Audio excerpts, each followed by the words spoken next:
مش لازم الواحد يطلع يعيط او يقل من نفسه عشان الناس تتعاطف معاه ويحلوا له المشكله بتاعته. شركه تذكرتي لغت لي العضويه بتاعتي في المؤسسه المحترمه بتاعت المشكله. انا من ذوي الهمم مصرح ليهم يخشوا الاسدادات والحاجات العامه بنص الثمن. شركه تذكرتي استغفرتني على مدار سنتين بمزاجي، دفعتهم بمزاجي، دفعت وقلت يا شركه تذكرتي خدي عشان تطلعي السيستم.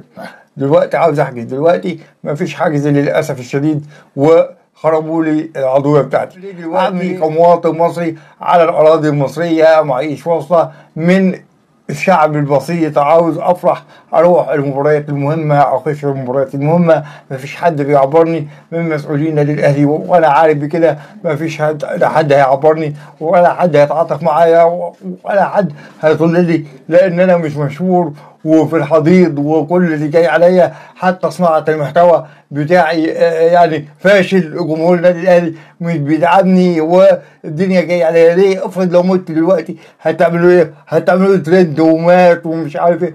يا ناس اللي عاوز يحل انا عندي مشكله يا جماعه مع شركه تذكرتي او في دخول الاساد، حلوا لي المشكله لو سمحتوا، بعد اذنكم حلوا لي المشكله. انا لا هطلع اعيط ولا هطلع ازعق ولا هطلع اقل من نفسي، لو سمحتوا حلوا لي المشكله بتاعتي مع شركه تذكرتي ودخول المباريات المهمه في استاد القاهره. انا مش بخش غير المباريات المهمه بس، اقسم بالله، اهلي وزمالك والاهلي في افريقيا، الاهلي وبيراميدز. انا راجل يعني بحب ان انا اخش المباريات المهمه.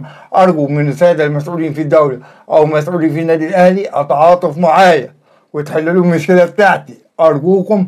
انا يعني دي سنتين شركه تذكرتي بدفع 100 جنيه او 110، والواد معايا او البنت معايا دفعت 400 جنيه والله، وراحت عليا حجزت ولا هم عاملين سيستم لذوي الاعاقه ولا اي حاجه. ارجو الرساله بتاعتي توصل للمسؤولين، شير ولايك وكومنت ايجابي، ما تبخلش عليا. شكرا، السلام عليكم.